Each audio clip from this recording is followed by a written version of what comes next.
"You old leech! No room for you!" That was the first thing I heard as I stepped through the front door of the beach house I built with my bare hands.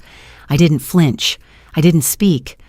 I just looked at the woman standing in the middle of my living room, wearing my late husband's favorite blue shirt as if it belonged to her, a champagne flute in one hand and a smug smile in the other. My name is Verna Whitlow. I'm 72 years old, a retired civil engineer and the legal owner of this $10 million house by the sea. I built it stone by stone after losing my husband at 42. Every window, every brick, every railing was paid for with savings, sweat, and the painful sale of the only wedding ring I ever wore. And yet, there I stood, an unwelcome guest in my own sanctuary. I had come down to the beach for a quiet weekend. The fall weather was cooling just enough for long walks along the sand. I'd been looking forward to sitting in my old rocking chair on the back deck with a wool shawl and the sound of the waves for company. Instead, I found flashing lights, loud music, perfume-heavy strangers, and a punch bowl on the mahogany table I'd once varnished with my late husband, Rick. My daughter-in-law, Chloe, didn't even blink as she turned to her cousin and added, "Can you believe she just walks in like that? Honestly, Darren said she'd be staying in town, didn't he?" Her cousin, some man in shiny shoes I barely recognized, shrugged and laughed. "I wanted to rest at my $10 million beach house," I said quietly. "Didn't realize I needed to call ahead." Chloe's eyes gleamed. "This old leech again?" she said, not bothering to lower her voice. "There's no room for you here, Verna. We've got family staying. Real family." Real family. I took a breath, slow and careful. My gaze swept across the room. Every picture of me and Rick had been removed from the walls. My books were gone from the shelves. The Afghan blanket I always kept on the arm of the couch had been stuffed into a plastic bin, half open near the hallway. The smell of cheap potpourri masked the faint trace of cedarwood polish that had lived in the house for 20 years. And Chloe stood there like a hostess, her own mother lounging on the sunroom chaise, sipping from one of my crystal glasses like she owned the coastline. "I'll just get my things," I said, as calmly as I could. "Oh no," Chloe said, stepping in front of me. "This isn't just a drop-by, Verna. You can't come in and out whenever you feel like it. Darren and I talked. This house is ours now. He said you agreed." I stared at her. "I agreed?" "Yes," she said too quickly. "You told him, remember, that we could settle here, long term. It's been over 6 months since you were last here. We figured you were done." She gave me that rehearsed, pitying smile. "Honestly, it's not healthy for you to cling to this place. It just keeps you stuck in the past." "You mean the past where I worked 40 years and paid every mortgage bill with my name on it?" I asked. "Don't make this a scene," Chloe said, then lowered her voice and leaned in. "Just leave quietly and let the younger generation enjoy it. It's not like you can climb those stairs anymore anyway." I could have said a lot of things. I could have raised my voice. I could have demanded to see Darren, but instead, I looked around one more time. I saw Chloe's mother, Nina, now joined by someone who looked like a realtor, Tyler, if I remembered correctly, the kind who shows up whenever someone smells money that doesn't belong to them. My name was nowhere in the air. My presence was an inconvenience. So I smiled. Just once. The kind of smile that doesn't reach your eyes but holds every promise of what's to come. Because if Chloe thought calling me a leech was the end of the story, she had no idea what I was about to do next. The legal nightmare I unleashed cost her everything. Before I left, I paused at the edge of the kitchen. On the counter, there was a wine bottle I'd kept sealed since Rick passed, vintage 1982. It was a gift from his boss when Rick earned his first promotion. It had sat untouched for decades in our cabinet, never opened. It was now uncorked, half empty with 2 lipstick-stained glasses beside it.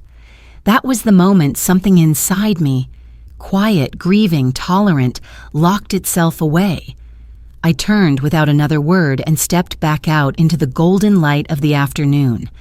The seagulls were still circling the shoreline like nothing had happened, but everything had changed. If you've ever been called something cruel by someone who married into your family, if you've ever been treated like a burden in a house you built with your own hands, then stay with me. Because this isn't a story about losing your place. It's a story about claiming it back, with dignity, with law, and with a calm the world never expects.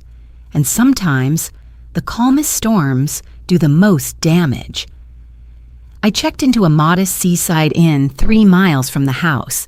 No ocean view, no rocking chair, just a narrow bed and the smell of lemon disinfectant in the air. The receptionist looked surprised when I paid in cash and asked for a room on the quiet end of the hall. I told her I was only staying for a night, maybe 2. In truth, I didn't know how long I'd be there. I didn't cry. Not because I wasn't hurt, not because it didn't feel like the floor had been pulled out from beneath me, but because I'd lived too long, survived too much, to fall apart over one insult, even if it came in my own living room. Instead, I sat on the edge of the bed and opened my purse. At the bottom, folded carefully between a book of stamps and an old photograph of Rick in his uniform, was the deed to the beach house. Still crisp, still legally binding, still bearing my name alone. I could almost hear Rick's voice in my head, the way he used to say, paperwork first, emotions second. We bought the lot together in 1989 after the company I worked for finished constructing a dam out near Shasta Lake. It was my first major contract as a licensed civil engineer. Rick had just switched clinics, working extra shifts as a vet to save for the down payment. I remember the day we first drove out to the coast, a rusted pickup, a thermos of coffee, and a sky so blue it made you dizzy.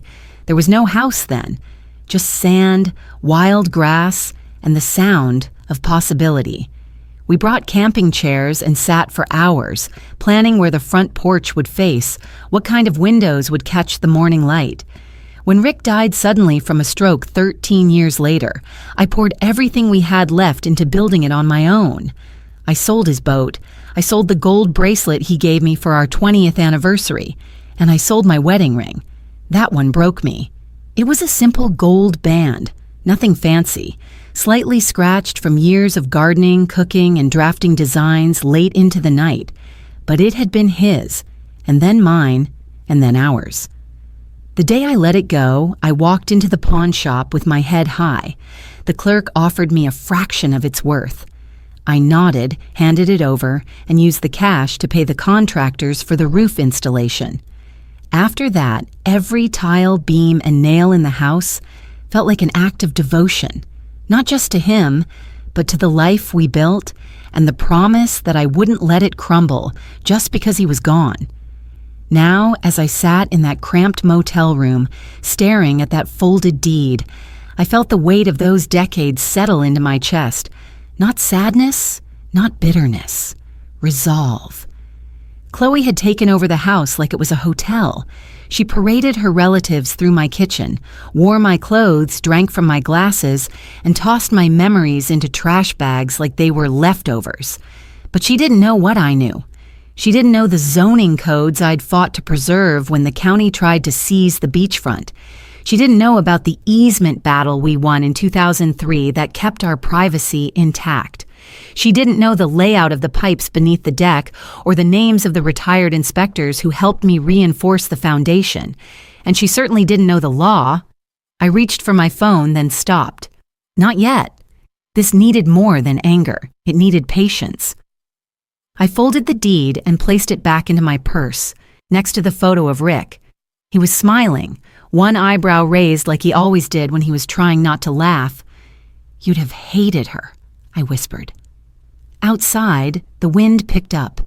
I pulled the curtains back and saw the faint outline of the ocean on the horizon. It was there, steady and wide and waiting. The house may have been under siege, but the land remembered me, and I remembered every brick of it. The next morning, I returned. Not to take back the house, not yet, but to see it with my own eyes in daylight, to know if, What I had felt the day before had been real, or just the cruel trick of exhaustion. It wasn't a trick. As I pulled up the gravel driveway, I saw 3 unfamiliar cars parked where my rose bushes used to be. The gate to the side patio stood wide open, dragging slightly in the breeze. From inside, I could already hear music, something fast, synthetic, and too loud for morning hours. Chloe's voice carried through the open windows. She was laughing. I rang the bell. No one answered. I knocked once, firm, clear, and stepped inside without waiting. It was still my house. Nina was the first to spot me from the kitchen. "Oh, for heaven's sake," she muttered, setting down her mimosa with a clink. "Didn't you get the message yesterday?" "I did," I said, "but it seems I left some things behind." "Everything's boxed," she replied, barely meeting my gaze. "Tyler said you could pick it up next week." I looked past her toward the hallway. "Where is Chloe?" "Busy," Nina snapped. "Hosting. Entertaining. Unlike some people, she knows how to make use of a home." I walked past her, ignoring the stares from Chloe's relatives lounging in my sunroom, feet propped on the coffee table Rick built with his own hands. The hallway smelled like someone had sprayed cheap air freshener over damp towels. The door to my bedroom was cracked open, and there she was, Chloe, standing at my dresser, humming softly as she adjusted a string of pearls around her neck. My pearls. The ones Rick gave me for our anniversary dinner the year before he passed. But it wasn't the necklace that broke me. It was the silk blouse. Pale, lilac, hand-stitched. A gift from my sister Vivian, brought back from Kyoto after her trip. Chloe wore it now, tucked into a pair of crisp white trousers, looking like she belonged in an ad for seaside real estate. I stepped forward. "That blouse doesn't belong to you." She turned, startled, then smirked. "Neither does this house." I stared at her. "You know very well it does." She tilted her head. "Does it? Because according to Darren, you've had some lapses. Confusion. He said you left a note, told him to manage things while you got help." "What note?" She rolled her eyes. "You really want to do this now, with people downstairs?" I walked over to the dresser and opened the drawer. Empty. Every scarf, every folded memory, gone. I stepped to the closet. My clothes, missing. Only Chloe's remained, lined up like they'd always lived there. I moved to the bathroom. My toiletries had been dumped into a cardboard box near the trash can. My toothbrush bent, my robe crumpled. "What did you do with my things?" I asked quietly. "They're in bags," she said, casual as ever. "In the garage. We needed space." I turned back toward her. "You had no right." She crossed her arms. "Darren gave me every right. And since he's your only child, I think it's time you accepted a few things. You don't live here anymore, Verna. You're not capable of managing a property like this.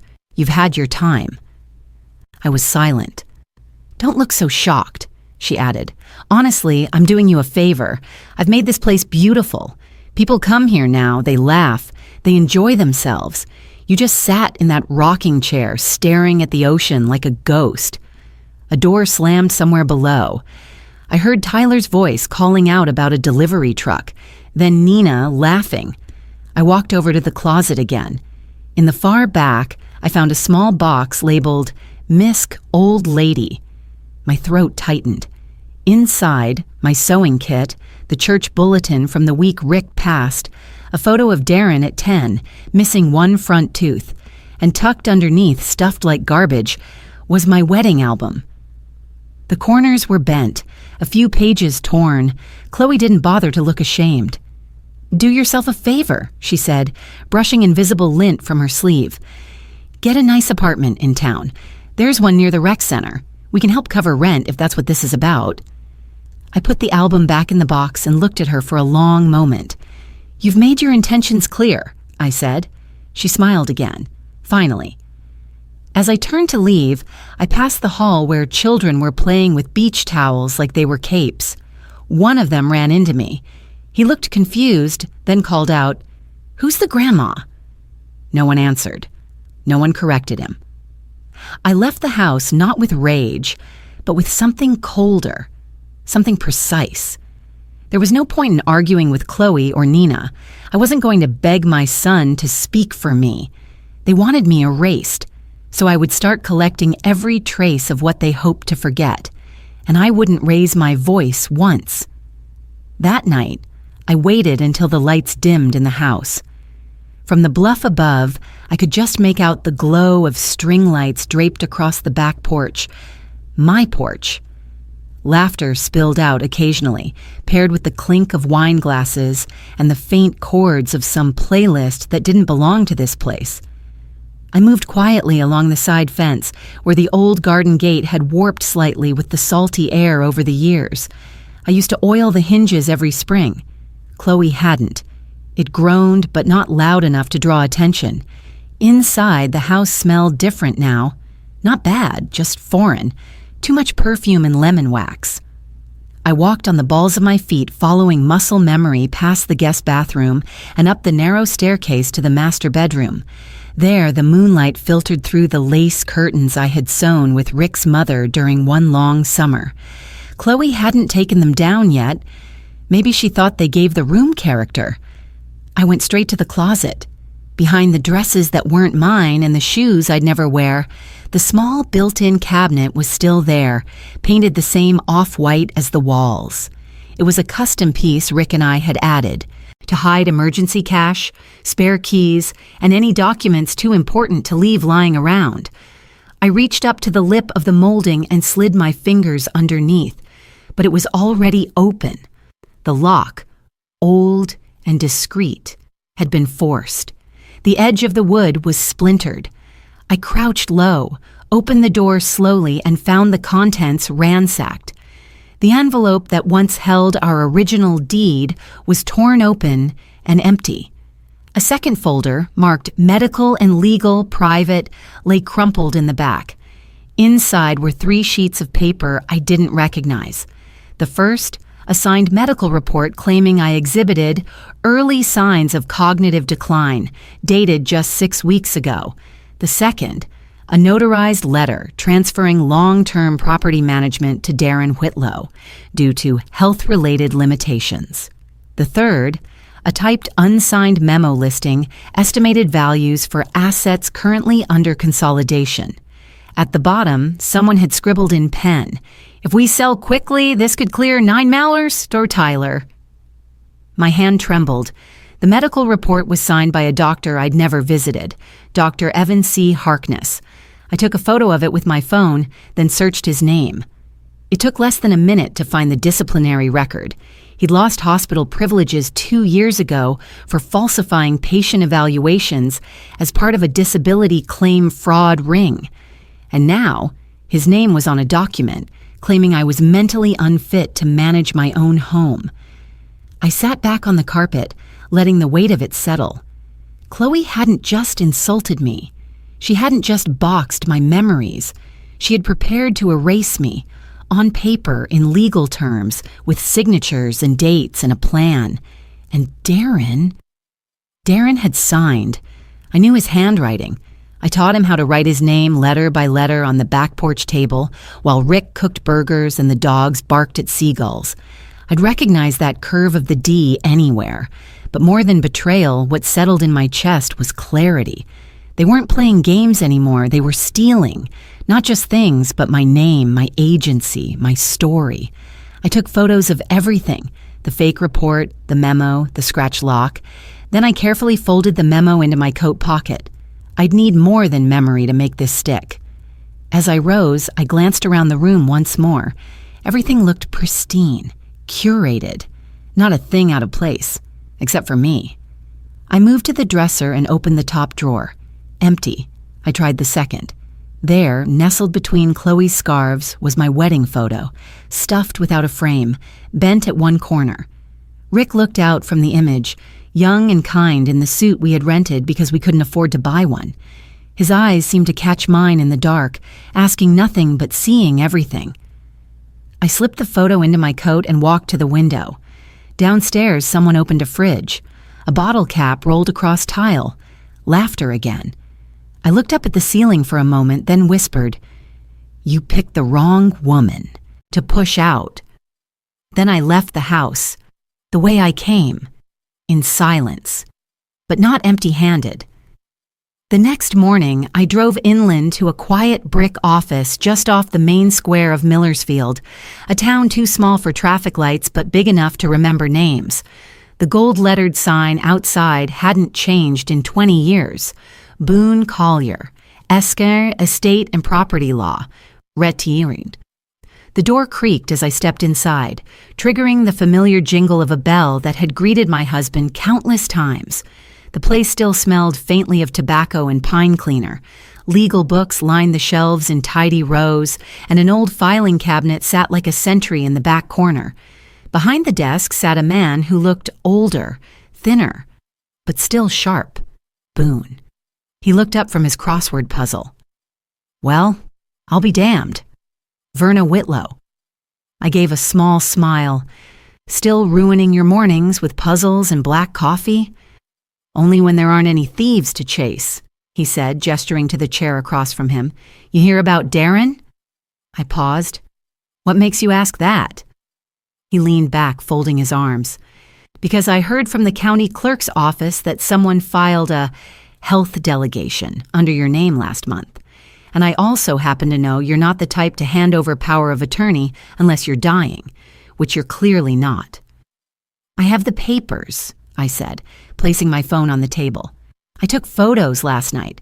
Fake medical report, forged memo. Someone tried to transfer property management to Darren, and they're planning to sell the house, fast." Boone squinted at the screen, flipping through each image carefully. "Harkness?" he muttered. "Oh, this guy's a cockroach. Last I checked, he was running wellness assessments out of a strip mall behind a vape shop." He tapped the screen. "And this memo, Tyler Baxter? That name's come across my desk before. He tried to push a forged sale contract through a nursing home case I was advising on.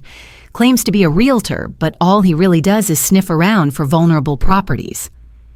I sat quietly while Boone pulled a yellow legal pad from a drawer and began scribbling notes in his slanted handwriting.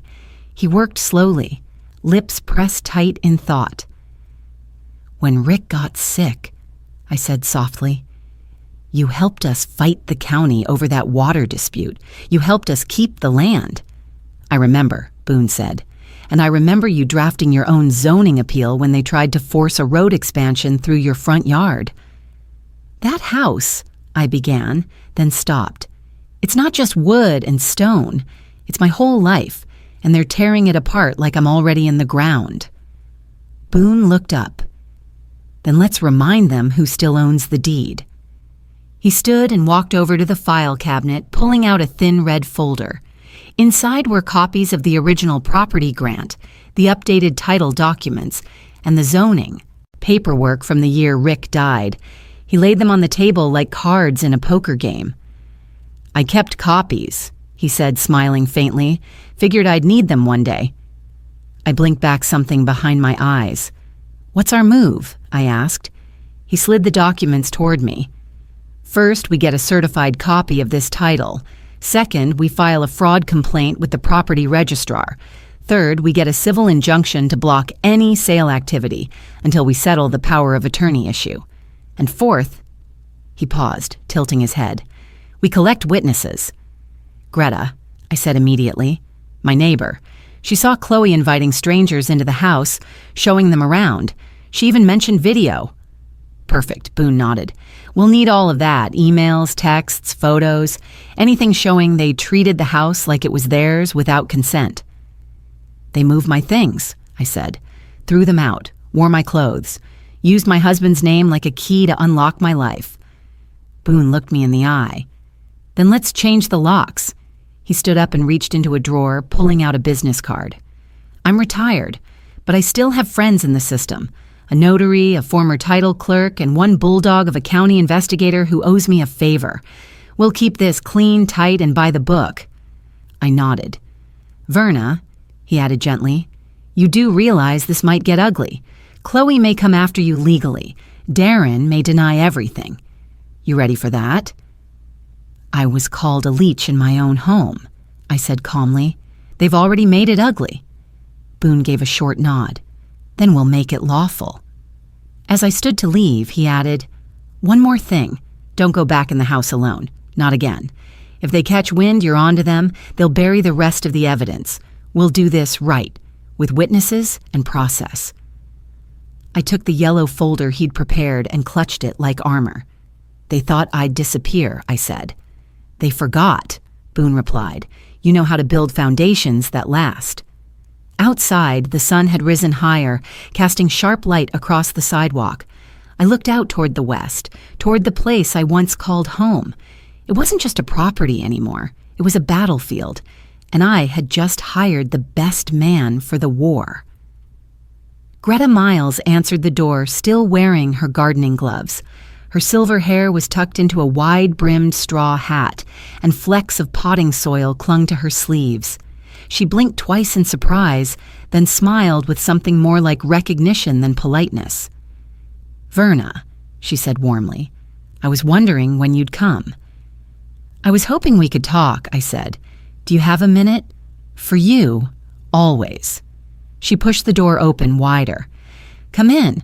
Don't mind the mess. Spring came late and these tomatoes won't plant themselves. Her house smelled like lavender and lemon balm, just as it had for the past 20 years. The same floral quilt still hung over the back of her couch, and on her hallway wall, tucked beside a photo of her grandchildren, was a picture of me and Rick from the neighborhood block party years ago. I hadn't realized she'd kept it.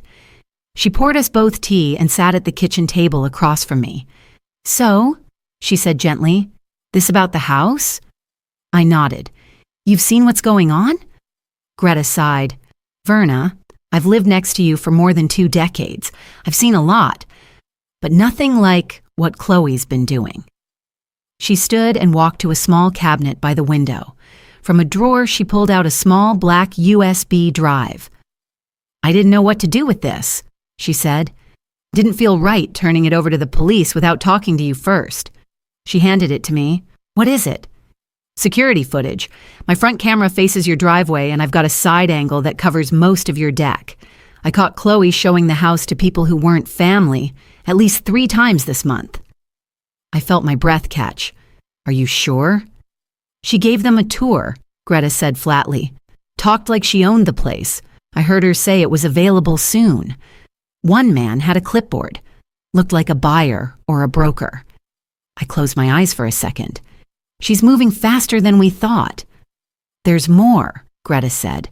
I also saw them bring in a storage truck 2 days ago. I think they moved out more of your things. Books, paintings, even that little bench Rick carved. My throat tightened. She threw out Rick's bench?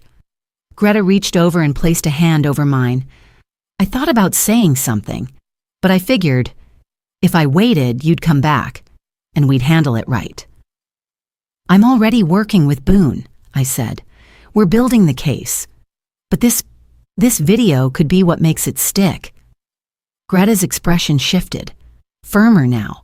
Verna, she's not just inconsiderate. She's dangerous. She's clever in the worst kind of way. Calculating, performative.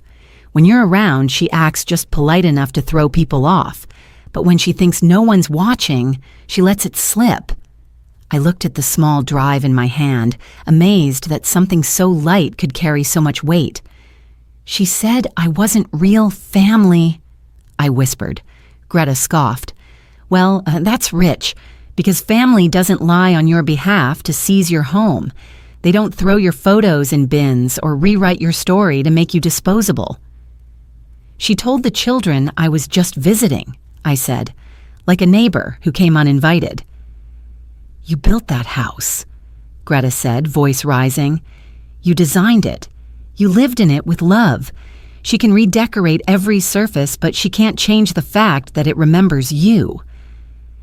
I felt a heat rise in my chest. Not anger exactly. Something quieter but sharper, like steel being drawn, not swung. I need your statement, I said. Would you be willing to give one to Boone? Gladly, Greta said. I'll print the video stills, too. They've got timestamps. You'll need that. I don't want this to become ugly, I said softly. Greta shook her head.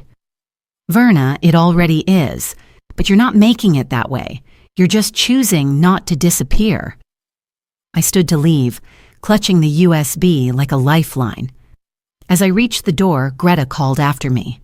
Verna? I turned. She doesn't know who she's up against, she said, but I do. I nodded once, grateful in a way I couldn't yet put into words. Outside, the breeze had shifted. The ocean smelled closer now, saltier, more real. And for the first time in days, I didn't feel alone in the fight. I didn't expect Darren to come alone. But there he was, standing on the curb outside the inn where I was staying, holding a paper cup of coffee in one hand and glancing down at his shoes like a schoolboy waiting for the principal. I stepped outside and said nothing, just looked at him, let the silence do the work. He finally looked up. Mom, he said, voice tight, can we talk? I nodded once and gestured toward the weathered bench under the shade of a sycamore. The air smelled faintly of eucalyptus and the ocean beyond. He sat at one end, I sat at the other. We didn't speak for a long moment. Chloe told me you've been upset, he began. I raised an eyebrow.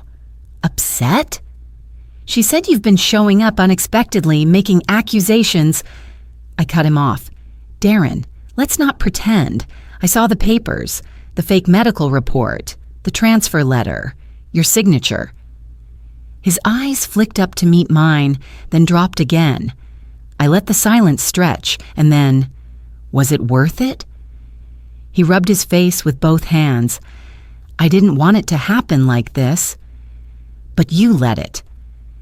I was trying to keep things together, he said, the words coming faster now. Chloe, she's under pressure. Her mom moved in and the kids needed space and the clinic closed. So, you gave them my house, I said, calm, cold, and you signed a form that said I was mentally unfit to manage my own life. His voice dropped. You weren't supposed to find out. That's the part that bothers you? He looked at me, and for the first time in years, I saw something raw in his face. Not arrogance, not dismissal, shame. I thought you'd be okay, he said. I thought maybe you'd move in with Aunt Vivian or find a senior place. I didn't think you'd fight it. That's the problem, Darren. You didn't think I'd fight. He blinked, stung. I worked my whole life, I continued, my voice steady. Your father and I poured every dime we had into that home. I lost him, but I kept the house. It was the one thing that still felt like ours, like family, and you gave it away like it was nothing. He shifted, uncomfortably. It's just a house, Mom. No, I said sharply. It's not. It's where your father and I sat on the porch and planned your future. It's where I waited up through every fever, every broken curfew. It's where we celebrated your scholarship and cried when you almost dropped out. That house isn't just walls. It's everything I've carried alone since the day he died. He opened his mouth, but I didn't let him speak. I didn't ask you for help. I didn't burden you. I didn't even tell you when I pawned my wedding ring to pay for repairs after the flood. And still, I never treated you like a tenant in your own life. His face crumpled a little, his fingers tightening around the coffee cup. I didn't know how to stop it, he said. Chloe was so sure you wouldn't care, or that you'd be better off not having the stress. She said we'd take care of you. No, Darren, I said quietly. She said you'd take control of me. He swallowed hard. You could have called, I added. You could have looked me in the eye before signing that paper, but you didn't. And now you're here not because you're sorry, but because you're scared. He didn't deny it. I turned slightly, looking toward the road. Do you remember what Dad always said when we lied to cover our tracks? He nodded, voice barely a whisper. A lie doesn't fix what courage could have prevented. I nodded. You didn't have courage, Darren. You had convenience. He took a shaky breath. So what happens now? I stood. Now? The law happens. Boone's filing the injunction today. Chloe can't sell the house. The power of attorney is being challenged, and the videos Greta gave me show more than enough evidence of misrepresentation. Darren looked like the wind had been knocked out of him. "But what about us?" he asked, almost desperate. "You and me?" I paused. "If I had died," I said slowly, "would you have come to my funeral? Or just handed over the keys?" He didn't answer. I nodded, more to myself than to him. That's what I thought. I walked away before I lost the strength in my legs, and behind me, Darren didn't call out. He didn't run after me. He just sat there on the bench, holding a cup of coffee gone cold. 2 days later, the sun rose over the coast like nothing had happened. Waves rolled in slow and steady. A breeze carried the smell of salt and jasmine through the neighborhood, and Chloe was back in hostess mode, her voice bright and sugary as she welcomed another guest into my home. She had no idea that the man she was about to impress wasn't a real investor. He was an old friend of Boone's, a retired county notary with a sharp memory, a hidden body cam, and the patience of a fisherman. From the park bench across the street, I watched as he stepped into my front door, clipboard in hand. Boone sat beside me, casually sipping his iced tea and pretending to read the paper. "She's 10 minutes late," Boone muttered, not looking up. "She's making him wait," I replied. "She wants him to feel like the house is in high demand." Boone smirked. Classic amateur tactic. Across the street, the front door finally opened wide, and Chloe stepped out onto the porch wearing a crisp linen dress and wedges far too tall for comfort. She extended her arm with a flourish, like she was unveiling a showpiece. "Here we are," she said, loud enough for the microphone to pick up. 5 bedrooms, ocean view, fully upgraded kitchen. It's been in the family a long time, but we're downsizing. "Are you the owner?" the notary asked, his voice polite but curious. "Well," Chloe chuckled, "technically it's still in my mother-in-law's name, but she's in no condition to manage things. Early dementia, unfortunately.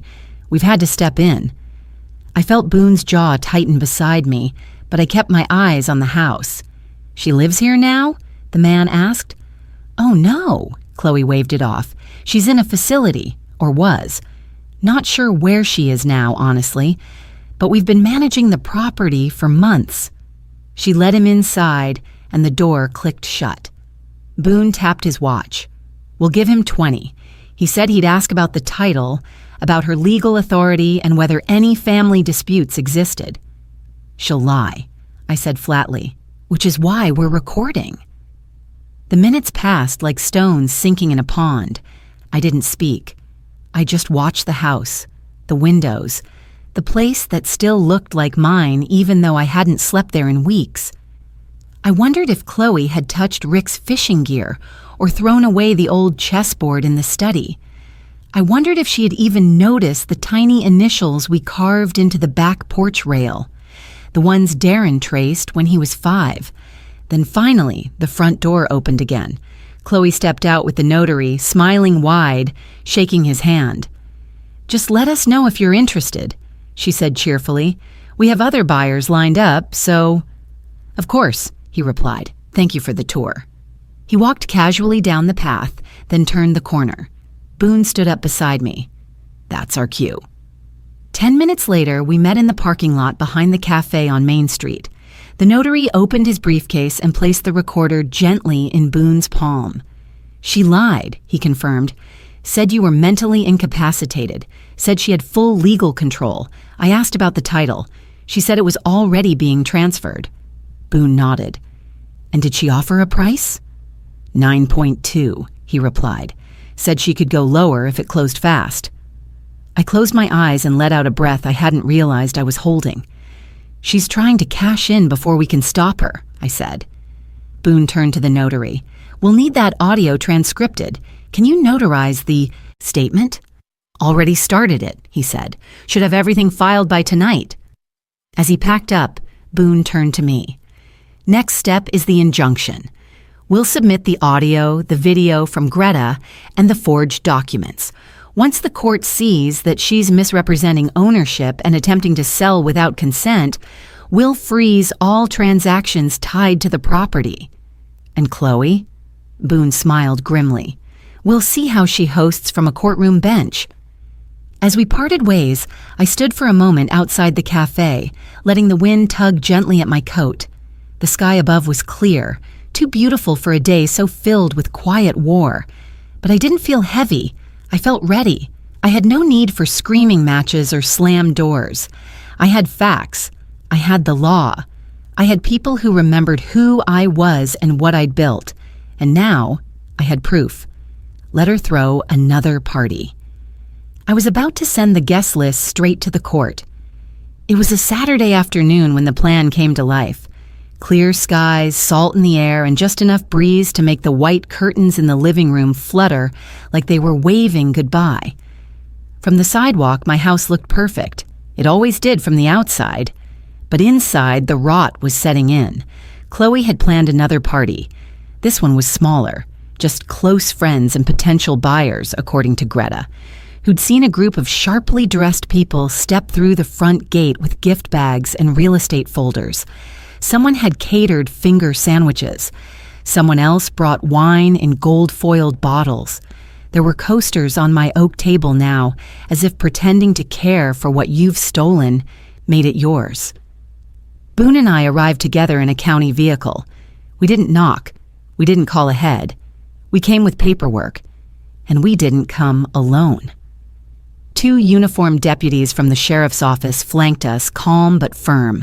One held a clipboard, the other carried a small recorder. Just behind them, a woman in a neat gray suit followed silently.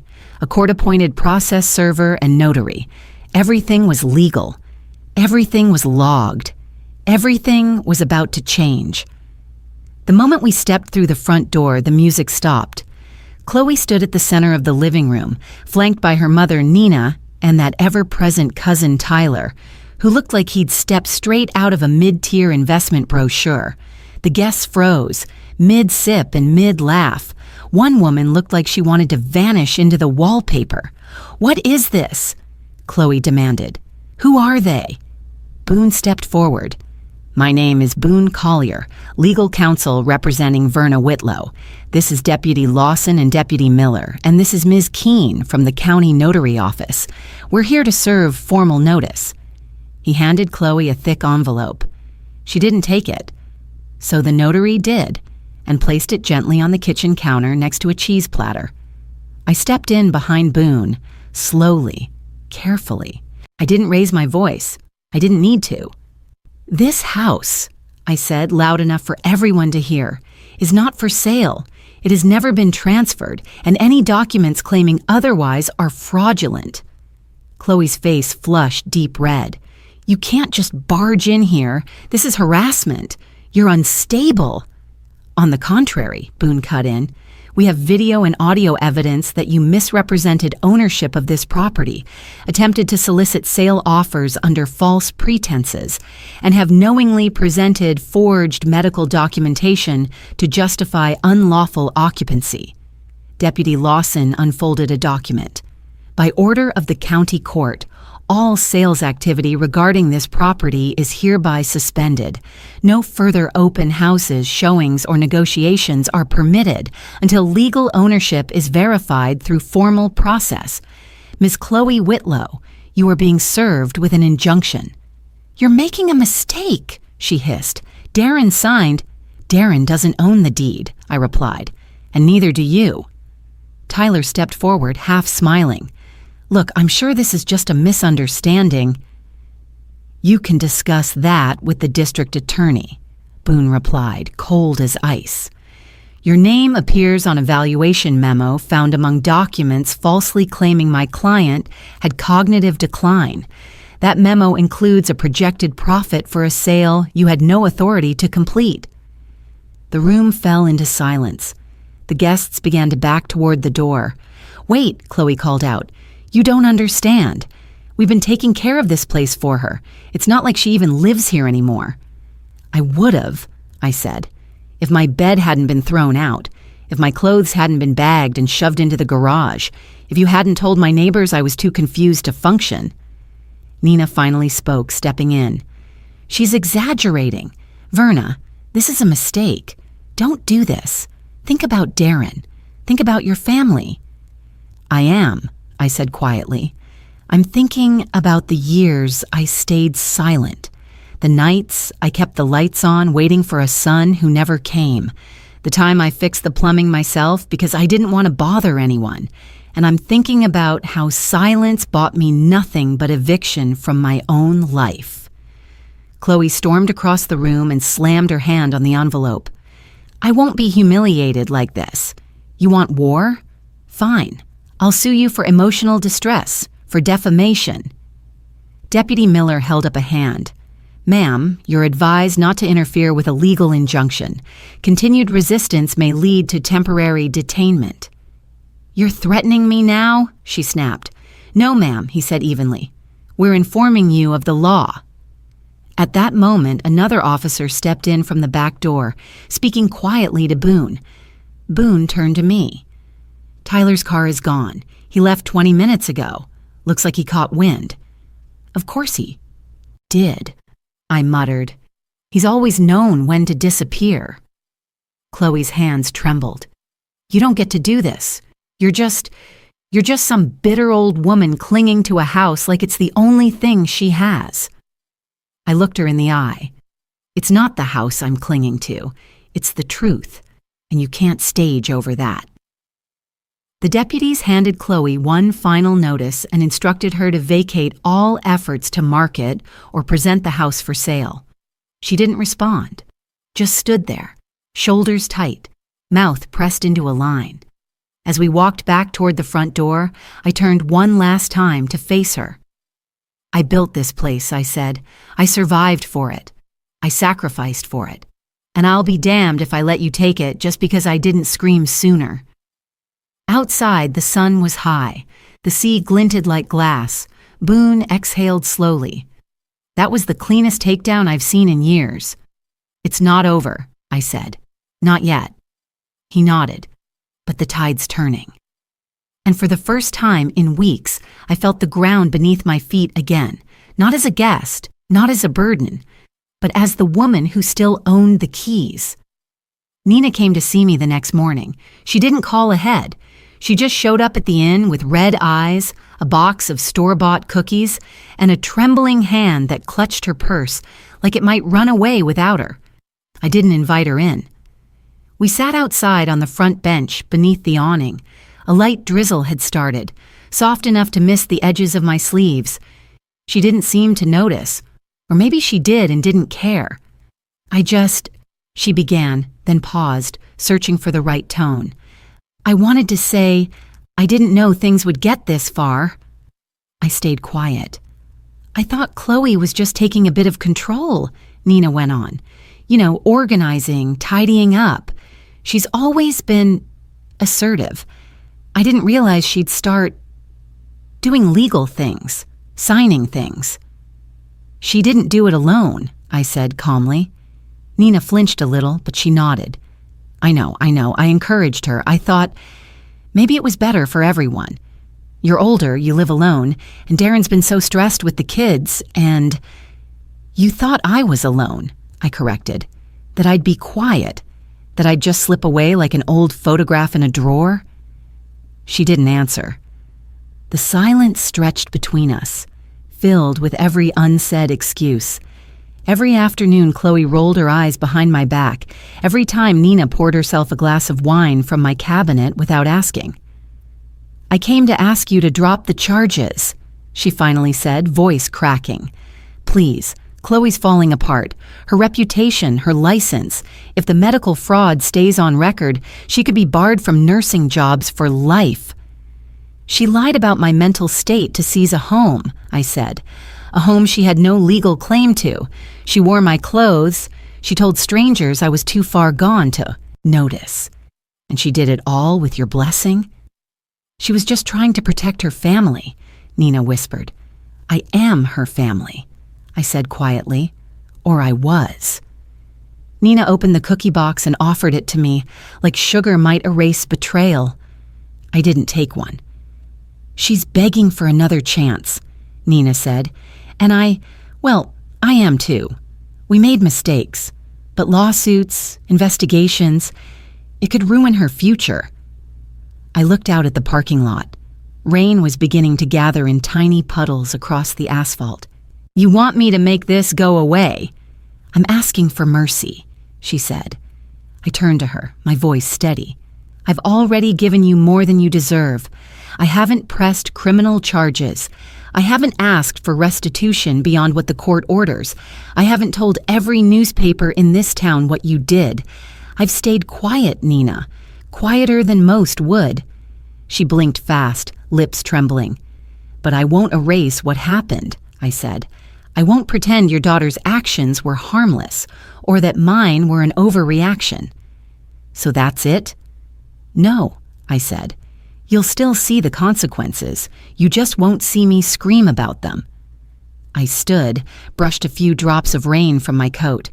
"Tell Chloe the law is speaking now, not me. I've said all I need to say." Nina rose too, slowly, like something heavy had shifted inside her. She looked at me one last time. "I suppose I deserve that," she said. I nodded once. "Yes, you do." She walked away with the cookie box still full, and I stood beneath the soft gray sky, breathing in the air of a world where silence was no longer weakness. It was clarity. I found Darren sitting on the porch swing the next evening. I hadn't seen him arrive, hadn't heard a car. He must have walked, maybe parked somewhere down the street to avoid drawing attention. The sun was low, casting long shadows across the veranda, painting everything in shades of amber and regret. He looked thinner, paler, like the weeks had drained him, not just from sleep, but from certainty. His hands were folded in his lap, fidgeting with something small, something I couldn't see yet. I stepped out slowly and closed the screen door behind me. He didn't stand. He just looked up. "Hi, Mom." I gave him a nod and sat at the far end of the swing. The wood creaked under my weight, familiar and grounding. The same creak Rick used to complain about but never fixed. For a while, we just sat. The breeze carried the smell of jasmine from the garden. Somewhere down the coast, wind chimes stirred faintly. Neither of us rushed the silence. Finally, Darren spoke. "I don't expect you to forgive me." I didn't reply. "I just wanted to see you before—" He hesitated. "Before everything else happens." "You mean before the court finishes doing what you helped start?" He winced. "I know." The object in his hand shifted. He held it up between us. It was my wedding ring. The one I had sold decades ago, years after Rick passed, when the roof had caved in and insurance wouldn't cover it. I stared at it, stunned. "I found it," he said. "It took weeks. I traced the pawn shop records, found the reseller, then finally got to a man who collects vintage rings. He remembered the engraving." I reached out and took it from his palm. It was duller now, the shine worn off with time and strangers. But the engraving inside, R&V, one life, one plan, was still there, still ours. "I wanted to give it back," he said. "I thought maybe it would mean something." I held the ring lightly between my fingers. "Why now?" "Because I've been thinking about Dad, and you, and everything we used to have." He swallowed. "And because Chloe's gone." My head turned sharply. "She left," he said. "Moved in with her cousin in Sacramento. Said she couldn't stay in a place where she wasn't welcome. Said I should decide what kind of man I want to be." "And what did you decide?" He looked down at his hands. "That I don't want to be the man who stood by while his mother was erased." A long pause stretched between us. "Do you remember when we planted the fig tree?" I asked suddenly. Darren nodded. "I was 9. I dug a hole too shallow and Dad made me start over. And I told you to water it with sugar water for the first week. You thought I was trying to make it sweet." He smiled faintly. "It died anyway." "It died because we didn't listen," I said softly. To the soil, to the sun. We wanted it to grow fast, on our terms. Darren nodded again. I wanted everything fast. The house, the comfort, the praise. Chloe made it sound like it was all just waiting for us if I stopped hesitating. She was wrong. I know that now. The swing rocked gently. I slipped the ring into my coat pocket, not because I didn't want it, but because I wasn't ready to wear it just yet. I'm not asking for a place in your will, Darren said quietly, or the house. I'm not asking for anything. You already took everything that mattered, I said. My trust, my pride, my silence. I know, he whispered, but you're here. Yes, that counts for something, I admitted. He looked at me, eyes shining in the fading light. I brought dinner, he said suddenly, reaching into a bag by his feet. Just sandwiches and soup, nothing fancy. I thought maybe we could eat. One last time. One last time? He hesitated. I've decided to leave town, take a job out in Colorado, start over. I thought maybe you'd like to have a quiet meal before I go. I looked at the brown bag. No wine, no garnish, just food and an offering. I nodded. Set it on the porch table. He moved slowly, careful with the plates like they might break under the weight of memory. I watched him in silence. We ate in near quiet. Just the rustle of paper napkins and the soft clink of spoons. He didn't ask for forgiveness, and I didn't offer it. But he stayed. He stayed long enough for the soup to grow cold and for the stars to blink awake above us. When the plates were cleared, he stood and reached into his coat pocket. He placed something gently on the railing beside me, his own wedding ring. I won't need this anymore, he said, and I won't wear it like nothing happened. I said nothing, just stared at the two rings, mine and his, side by side, two loops of metal that once meant forever. Take care of yourself, Mom, he said. Then he walked down the steps and into the night. He didn't turn around, and I didn't stop him. But when I picked up both rings and held them in my palm, they felt heavier than gold. They felt like closure. The beach was quiet that morning. The tide had pulled back, revealing a stretch of damp sand littered with tiny shells and bits of seaweed. I walked barefoot, letting the cold press up through my soles, reminding me I was still here, still standing, still whole. In my coat pocket was the manila envelope Boone had helped prepare. Inside, a freshly notarized will, a revised trust, a new direction. I had always thought legacy was something you left behind in photos and furniture and holiday recipes. But now I knew. It wasn't about what you leave. It's about who you choose to give power to when you're no longer in the room. That's why I didn't leave it to Darren, not after everything.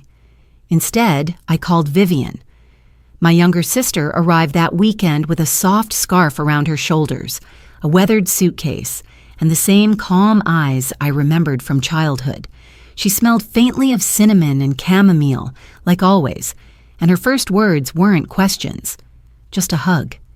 She sat with me on the back deck, 2 mugs of coffee between us, the morning sun warming the wood beneath our feet. I thought I'd lost you, I said. Vivian smiled. I was just waiting until you were ready to reach. We didn't talk much that first day. We just existed beside each other, letting the silence be enough. She walked through the house slowly, noticing what was gone, what had changed, what still smelled like Rick's aftershave. Then she unpacked one small box she'd carried herself. Inside was the old rocking chair, the one our mother used to sit in after Sunday dinner, darning socks, humming under her breath. The one Vivian had rescued when the family farm was sold off piece by piece. Now it was back, cleaned, mended, and gently sanded along the arms. I figured it was time it came home, she said. We placed it at the edge of the deck, facing the sea. Not in the center, just slightly off like it always used to be, in case someone wanted to pass by without interrupting. Later that night, Boone stopped by with a bottle of cider and a pen. He watched as I signed the documents, one by one. No shaking hands, no doubts. When I was done, he nodded. It's all in place. The house, I asked, will transfer upon your passing to a charitable foundation, he confirmed, named after you and Rick, the Verna Engineering Fund. I smiled. And the board? Vivian will serve as chair, Boone said, with rotating positions for local female STEM graduates and retired educators. We raised a glass, the three of us. No toasts, just quiet sips beneath the soft whir of the ceiling fan.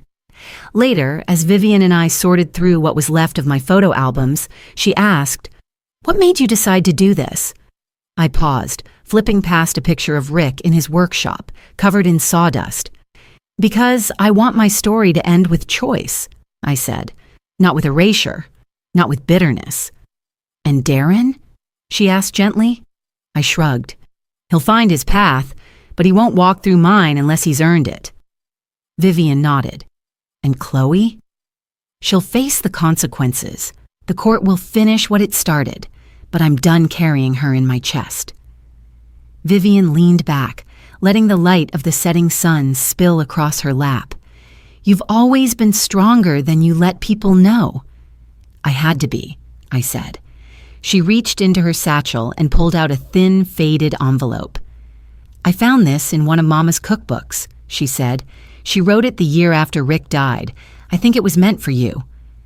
I unfolded it slowly, my breath catching as I recognized the familiar looping cursive. "My Verna, you were born building things. Even when they broke your heart, you didn't stop. I pray you find peace in the quiet corners you've carved out. And I hope, when the time comes, you let someone else carry part of your weight. You've carried enough." My hands trembled slightly as I refolded the letter.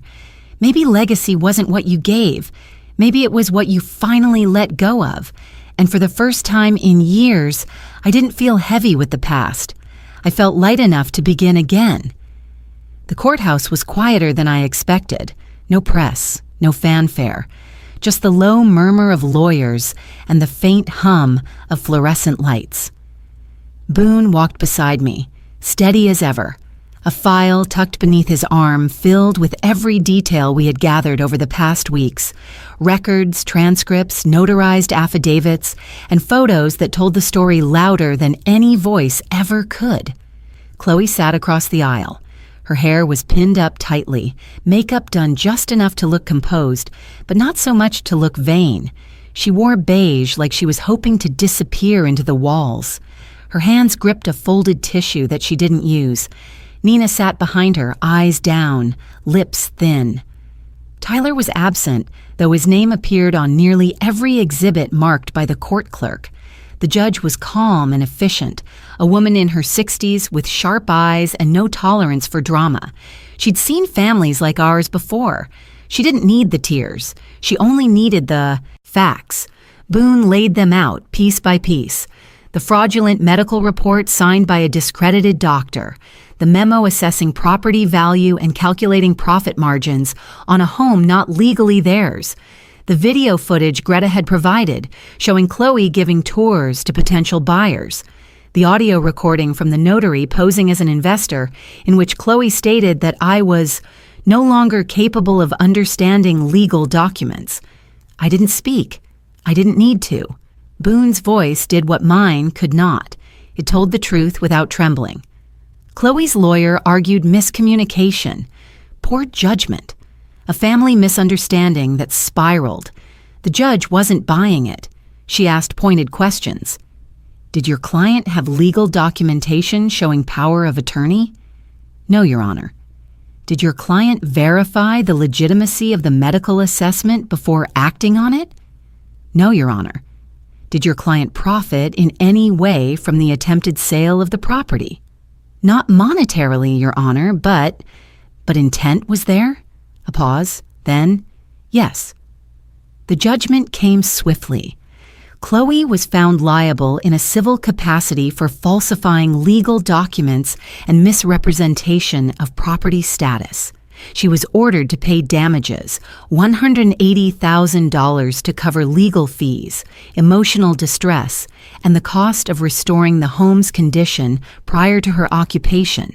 The forged medical documentation was submitted to the state nursing board for review. Her license was suspended pending investigation, and Tyler, though absent, he was barred from practicing real estate in the state, with his license flagged for review across neighboring jurisdictions.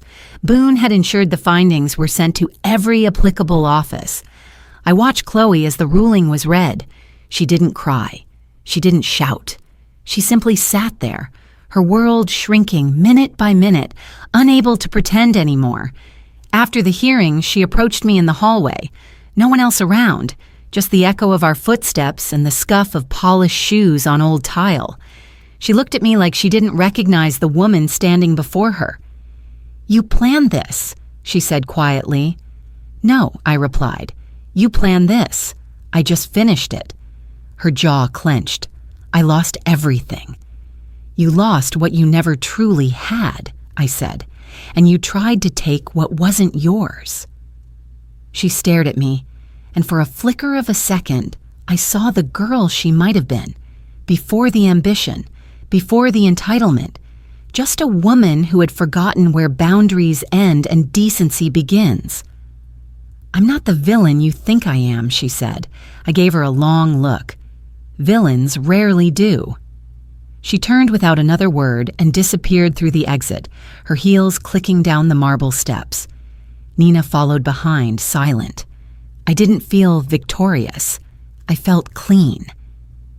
Outside the courthouse, Boone lit a cigar and offered me one as a joke. I declined, of course, but I laughed. The first real laugh in weeks. "Well," he said, "they won't be selling your house from under you again." "No," I said, "they won't." I filed a formal flag with the county. Any attempt to transfer title or power of attorney without your in-person signature will trigger a fraud alert. "Good," I said. "Let them run into walls." He smiled. "What will you do now?" I looked out at the street where the world moved on as if nothing monumental had just happened. "Rest," I said, "but not retreat. You've earned that." A week later, I received a letter from the nursing board. Chloe's license had been revoked. The record would remain public. She wouldn't work in patient care again. That same day, Boone sent me a photo. Tyler, looking sour, standing in front of a sign reading, "License under suspension, no business permitted." The law had spoken, not in anger, not in revenge, but in consequence. And for the first time in my life, I realized justice doesn't always arrive in fire and thunder. Sometimes it walks in quietly, places a folder on the table and says, "Enough." The house was mine again, not just on paper, not just in memory, but in presence, in scent, in silence. The kind of silence that wraps around you like a warm shawl, not the hollow kind that echoes with missing voices. It took time to clear the space of what Chloe left behind, her perfumes, her sleek modern vases, the abstract paintings that clashed with the earth tones I'd once chosen with Rick. Vivian helped for a few days, then returned to Georgia, promising to be back for the official launch of the scholarship fund. Boone visited less often now, but he still called every Sunday at noon sharp, as dependable as the tide. I began waking up early again, not out of duty, but desire. I'd make a pot of coffee, carry it out to the deck, and sit in the rocking chair Vivian had brought back. It creaked like the past, in a way that comforted rather than haunted. I'd watch the ocean breathe in and out, the gulls sweep low, the light shift slowly from gold to silver across the water. One afternoon, I heard the gate click. I stood, cautious but calm, and saw a girl, 16, maybe 17, standing just outside the fence with a sketchbook in her arms and a tote bag slung over her shoulder. "Hi," she said shyly. "Are you Mrs. Verna Whitlow?" "I am." "My name's Becca. My guidance counselor said I should come by. She said, 'You're the reason I got the scholarship.'" I blinked, then smiled. "You must be the first from the fund." She nodded. "I want to study civil engineering, like you." Something in my chest shifted, softened. I opened the gate. "Come on in," I said. "You hungry?" We shared lemonade and sandwiches on the back porch, her eyes widening as I showed her old blueprints from my early projects. She was sharp, asked about materials, load-bearing structures, even sustainability methods. She reminded me of myself, back when I believed every design could change the world. After she left, she handed me a small charcoal sketch, the view from my deck, drawn with gentle strokes and a surprising sense of depth for someone her age. "I drew it before I knocked," she said. "I wanted to remember this place whether you answered or not." I framed it the next day. I didn't need loud celebrations or public apologies. I didn't need Chloe to grovel or Darren to come back with excuses. I needed mornings like this, quiet, purposeful, true. The neighbors started waving again, not just out of politeness, but real acknowledgement. Some brought baked goods. Others just stood at the gate to say they were glad I was still here. Greta dropped off a small flowering plant for the windowsill. "For continuity," she said with a wink. One evening, I took out the wedding ring Darren had returned and placed it gently in a velvet box. Next to it, I set my own, the one I had sold and found again. 2 rings, 2 stories, one closed, one continuing. I didn't wear them anymore, but I kept them on the mantle, not for mourning, but for memory. As summer crept in, the house began to hum with a new rhythm. Not busyness, not noise, just life, unfolding gently. Sometimes people think starting over means burning everything down and beginning with ashes. But I've learned it can mean sweeping the porch, brewing a fresh pot of coffee, planting tomatoes again even if they never grow quite right. It can mean sitting in a rocking chair that creaks like home, watching the sky stretch wide and whispering to the wind, "I'm still here, and I'm not alone. Not anymore."